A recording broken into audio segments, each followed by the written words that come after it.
Hello everyone, welcome to our channel education hotspot. So आपके IGNOU MA sociology के subject के लिए हम लोग रिवीजन इन शॉर्ट फॉर्म में अपने कुछ टॉपिक्स को कवर कर रहे हैं। फ्लो चार्ट फॉर्म में बहुत शॉर्ट में, मैं यहाँ पे 250-500 वर्ड्स आपको नहीं दे रही हूँ, बट बहुत शॉर्ट में आपके टॉपिक को क्लियर करने की कोशिश कर रही हूँ।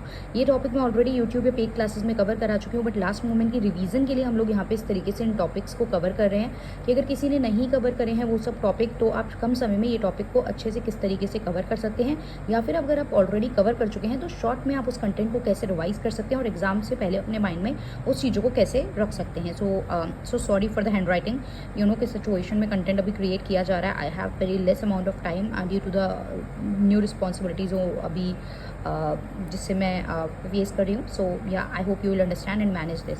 The topic is commodification of education. Education, शिक्षा का व्यापारीकरण। तो देखिए, पहले शिक्षा जो थी, मतलब जो परंपरागत शिक्षा थी, वहाँ पे हम समग्र विकास पे फोकस करते थे, लेकिन आज की जो शिक्षा हो गई है वो लाभ अर्जित हो गई है। आज शिक्षा को एक कमोडिटी की फॉर्म में देख रहे हैं। आज हम शिक्षा को एक ऐसे वस्तु के रूप में देख रहे हैं जिससे बाजार में खरीदा बेचा और व्यापार किया जा रहा है। आप सब लोग समझ रहे हैं इस चीज़ को, राइट? चाहे स्कूल हो, चाहे कॉलेजेस हो, जो प्राइवेट हैंड्स में भी चीज़ें चली गई, उसके बाद फीस कितनी ज़्यादा है आप लोगों का यहाँ पे एक कमोडिटी की तरह। इवन इन दिस मतलब स्कूल्स फॉर्म में भी आप देखिए, 3rd-4th क्लास के कंटेंट, स्कूल्स, यूनिफॉर्म, सब कुछ स्कूल में मिल रहा है। कितना हाई प्राइस पे वो चीज़ आपको प्रोवाइड कराई जा रही है।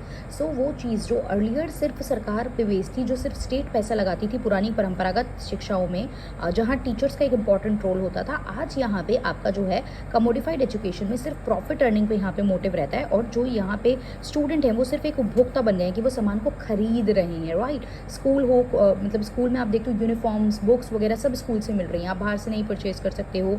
अलग अलग जो पब्लिशर है उनकी बुक यहाँ पे लगाई जा रही है, वहाँ से आपको बेनिफिट मिल रहा है। तो पहले जो था, स्टूडेंट जो है वो लर्नर होते थे, वो चीज़ें सीख रहे थे, लेकिन आज की डेट में उपभोक्ता की तरह वो यहाँ पे काम कर रहे हैं। पहले टीचर एक मार्गदर्शक का रोल निभाता था, आज सिर्फ वो अपनी सेवा यानी अपनी एजुकेशन आपको प्रोवाइड कर रहा है।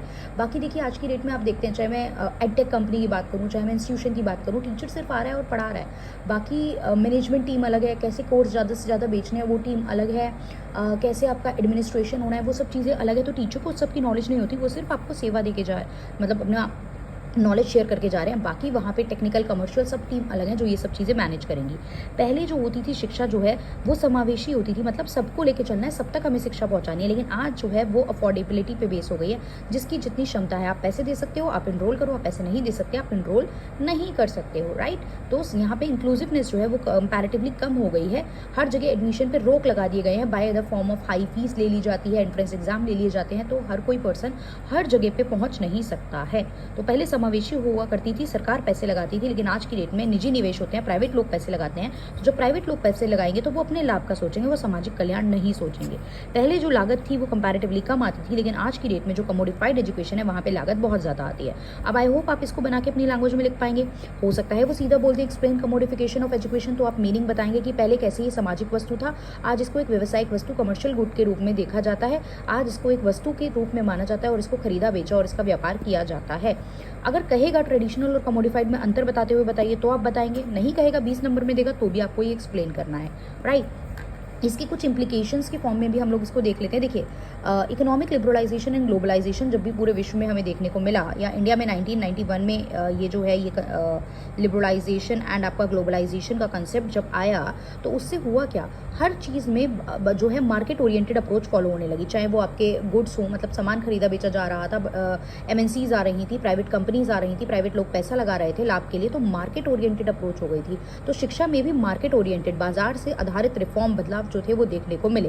बाजार आधारित रिफॉर्म की जब बात हुई तो यहाँ पे शिक्षा को एक व्यापारिक वस्तु के रूप में देखा जाना स्टार्ट करने लगा, ताकि आप इससे क्या कर सकें, लाभ अर्जित कर सकें, आप इससे बेनिफिट कमा सकें। तो लाभ अर्जित करने के लिए कमोडिटी देखा जाने लगा, तो प्राइवेट लोग इस फील्ड में आ गए। अब प्राइवेट लोग जो थे वो जो प्राइवेट संस्थान उन्होंने ओपन करने स्टार्ट कर दिए कि हम आपको एजुकेशन जो है वो प्रोवाइड करेंगे। तो एजुकेशन संस्थान जो थे उनका निजीकरण या व्यापारीकरण होने लगा। व्यापारीकरण मतलब कि वहाँ पे चीज़ें खरीदे, शिक्षा का खरीद और बेच यहाँ पे हमें देखने को मिला। अब ये होने लगा तो किस फॉर्म में हो रहा था, ये हो रहा था कि आपसे हाई फीस ली जाएगी, एंट्रेंस एग्जाम किया जाएगा, इंस्टीट्यूशंस जो थे ये प्राइवेट इंस्टीट्यूशन एक ब्रांड बन गए। आज की डेट में देखो, जीडी गोइंका इंस्टीट्यूशंस की बात करते हैं, स्कूल की अलग अलग जयपुरिया स्कूल और मल्टीपल स्कूल्स, कॉलेजेस जो है जिनकी बहुत सारी क्या है ब्रांचेस हैं, तो एक ब्रांड क्रिएट हो गए हैं इंस्टीट्यूशन। एजुकेशन जो था अब वो किसके बेस पे, क्षमता आधारित हो गया कि जो इंसान उस तक पहुंच रख पाएगा, जिस इंसान के पास पैसा है वो वहाँ पे इनरोल करा पाएगा अपने आप को, तो क्षमता आधारित हो गया, अफोर्डेबिलिटी पे आधारित हो गया। और इसी वजह से ये हुआ कि सब लोग उसको अफोर्ड नहीं कर पा रहे, सब तक वो एजुकेशन, सब तक वो शिक्षा बराबर रूप में नहीं पहुंच पा रही है, तो समाज में विषमता, इनइक्वालिटी देखने को मिली एंड कुछ लोग इससे वंचित रह गए, कुछ लोग जो थे वो एक्सक्लूड रह गए क्योंकि वो ये चीज़ अफोर्ड ही नहीं कर पा रहे थे, राइट। और उससे क्या हुआ, जो क्वालिटी एजुकेशन थी, जो गुणवत्तापूर्ण शिक्षा थी, जो गुणवत्ता शिक्षा के लोगों तक पहुंचनी चाहिए थी, वो सिर्फ विशेषाधिकार बेस बन के रह गए कि जो लोग प्रिविलेज लोग हैं, जिनके पास पैसा है, जिनके पास नॉलेज है, जिनके पास पावर है, जिनके पास रीच है, वो यहाँ पे जो है पहुंच पाएंगे। ऑब्वियस बात है, जिसके कॉन्टैक्ट अच्छा है, जिसके पास पैसा है, वो पे करेगा और अच्छी जगह एडमिशन लेगा और आगे भी उस चीज़ के बेनिफिट लेगा। So this is the concept of commodity of education. अगर 20 मार्क में आता है तो मैंने काफ़ी हद तक यहाँ पे फ्लो चार्ट फॉर्म में शॉर्ट में आपको समझा दिया है। I hope you will be able to present this in your examination. So that's all, thank you everyone, see you in the next video with some more topic.